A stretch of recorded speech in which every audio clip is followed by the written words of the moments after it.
Greetings and welcome to another edition of Dharma Dirt here at the Old Dog Zendo at Iron Mountain. So, how is your day going? Every time I go to the bank or to the clinic or even to my favorite coffee place, I get asked that question. And I say, okay so far, and everybody's happy. Well, it's rather like that old ditty. Don't tell me about your indigestion. How are you is a greeting, not a question. But there is indeed a question. One of the exercises of every minute Zen practice is that at the end of the day, you review. How did things go? How did I behave? Was I mindful? Was I compassionate, if that was appropriate? Today we'll work on a case in the Bian Lu, the Blue Cliff Record, or Hekagon Roku in Japanese. The cases of the Blue Cliff Record are mostly quintessential Rinzai koans, direct, often confrontive, demanding an immediate response. So, here is Bian Lu, Case 6. Yunmen addressed the assembly, saying, I don't ask you about the days before the 15th of the month, but what about after the 15th? Give me a word about those days. Yunmen himself answered for everyone. Every day is a good day. Yunmen, his Japanese name was Umon, lived from 864 to 949 of the Common Era. That would be during the final collapse of the Tang Dynasty. Yunmen's first Chan teacher was Muzhou. Muzhou had quit monastic life and lived as a recluse. It was said that only the extremely persistent could even get in to see him. Well, one version of the story goes that Yunmen, whose birth name was Wenyan, went to see Muzhou and knocked on the door. Muzhou called out, Who is it? Wenyan said, It's me, Wenyan. The old man opened the door, seized him by the lapels, and shouted, Speak, speak! Wenyan was paralyzed, and Muzhou said, Useless stuff, and slammed the door in his face. The next day, Wenyan came again and knocked, and as before, he could not respond to Muzhou's demand and got the door slammed in his face again. The third day he came, knocked, and Muzhou called out, Who is it? It's me, Wenyan. Muzhou opened the door, grabbed him, and shouted, Speak, speak! Wenyan still could not answer, but he stuck his foot in the door, and Muzhou slammed the door on his foot, breaking it. Wenyan fell back with a cry of pain, and suddenly he was awakened. Well, the story may be apocryphal, but it reflects the spirit of the times and also points to this koan. After years of study, first with Muzhou and later with Shui Feng, Yunmen eventually established Yunmen Monastery at the base of Yunmen Shan. Yunmen means Gate of the Clouds, so Yunmen Shan is Gate of the Clouds Mountain. Yunmen did not want his words to be written down. Whenever he caught someone trying to take notes, he chased them out of the temple, saying, Because your own mouth is not good for anything, you come to note down my words. It is certain that someday you'll sell me. But some of his disciples surreptitiously wrote down his words on their paper robes. So, ironically, the record of Yunmen is one of the most complete of all the Tang masters. This is one reason he shows up in the classical koan collections more than any other master, and thus his enormous impact on latter-day Chan.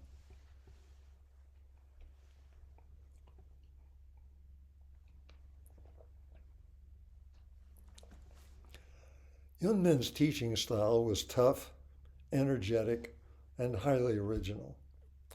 He quoted freely from the ancient masters, but he managed to put his own spin on the teaching. He is famous for putting out a question and answering it himself, as in the present case. Here are some other examples. At a donated meal, the master asked a monk, "Forget about all the phrases that you have learned in the monasteries and tell me, how does my food taste?" On behalf of the silent monks, he said, "There's too little salt and vinegar on the vegetables." When the monk came for instruction, the master lifted his robe and said, "If you can put it into words, you fall into the trap of my robe. If you cannot, then you're sitting in a demon's cave. What do you do?" He answered on behalf of the monk, "I'm exhausted." Once Master Yunmen said, when Bodhidharma came from the West, why did he have trouble getting successors? In place of the silent audience, he said, "Oh, come off it." You gotta love this guy. Yunmen addressed the assembly, saying, "I don't ask you about the days before the 15th of the month, but what about after the 15th? Give me a word about those days." Yunmen himself answered for everyone, "Every day is a good day." Before the 15th, after the 15th. In the Chinese lunar calendar, a month went from dark of the moon to dark of the moon. So the 15th was the time of the full moon, and the full moon is a metaphor for awakening, kensho. So what is Yunmen asking? Does it have to do with before enlightenment and after enlightenment? Ignorance, enlightenment, ordinary person, sage, good, evil, man, woman, light, dark. Before the 15th, how do ordinary persons brush their teeth? After the 15th, how do fully enlightened Buddhas brush their teeth? Can anyone show me the difference? And yet, there's always that and yet, isn't there? If we get caught up in pernicious oneness, the notion that there is no difference between ignorance and enlightenment, what happens to practice? The 17th century Japanese master Tenkai wrote, "Before the 15th of the month, there is the bright sun and the blue sky, with nothing to ask and nothing to say. After the 15th, too, there is also the bright sun and the blue sky, with nothing to ask and nothing to say. Even so, if that were all there is to it, our heritage would end. The way of Zen would be destroyed." This is what is meant by the expressions, "the stagnant water of transcendence." In this world of time, space, and karma, there is realization, the head of the dragon. There is practice, the tail, and there is past and future. So Yunmen's question is a legitimate one. Never mind before the 15th, you were an idiot. But what about after the 15th? What about after this morning? What about after today? Where are you right now? Where is your mind and what is it doing? Tell me something about your realization. It's not surprising that nobody answered. Yunmen was one of the most intimidating figures in all of Chan. So Yunmen himself answered for everyone, every day is a good day. Every day is a good day. Really?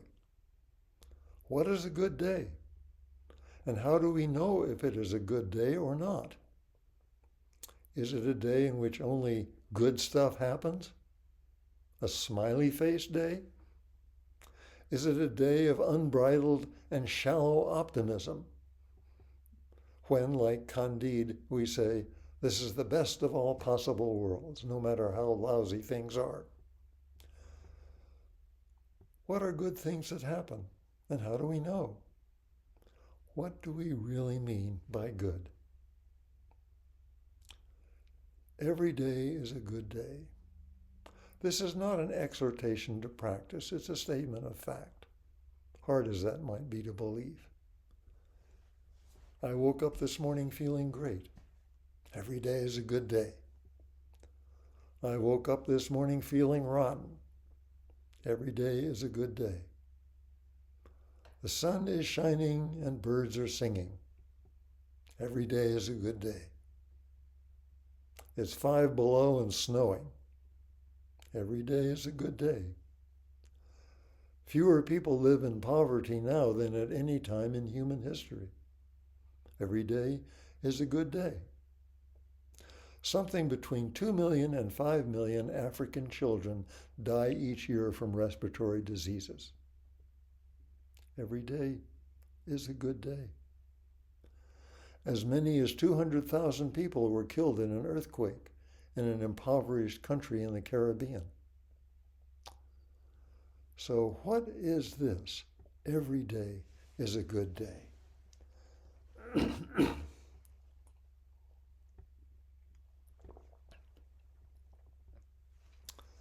Zhao Zhou said, others are used by the 24 hours of the day. I use the 24 hours. And therein lies the crux. A good day is a day of practice. A good day is a day of which we make use. A day that we settle into our practice, rather than being used, blown about by the capricious winds of greed, hatred, and ignorance. Here's a story from my favorite scripture, Zen Flesh, Zen Bones, by Nyogen Senzaki and Paul Rapps. Shakujo, that's Paijan, the Chinese Zen master, used to labor with his pupils, even at the age of 80, trimming the gardens, cleaning the grounds, and pruning the trees.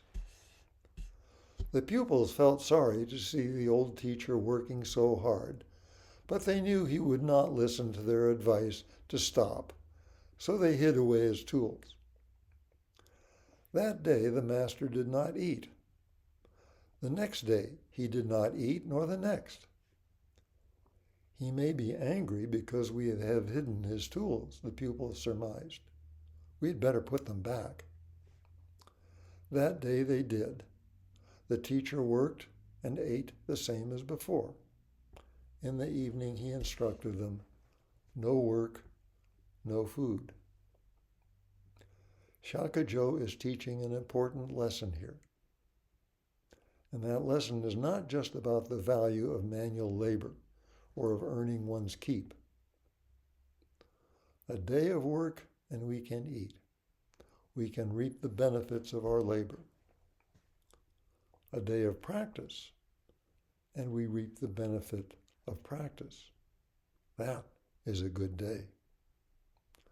Working and eating are not separate. Labor and the fruits of labor are not separate. Practice and the fruits of practice are not separate. Practice and enlightenment are not separate. Zazen and coming forth are not separate. A day of practice is a day of enlightenment. For Shakujo and for us, a day of work, a day of practice, a day that you hone your awareness is a good day. It has nothing to do with circumstances. It's not about what happens to us. It's about how we happen. So to come back to the beginning, what is this 15th of the month? Is it really about Kensho?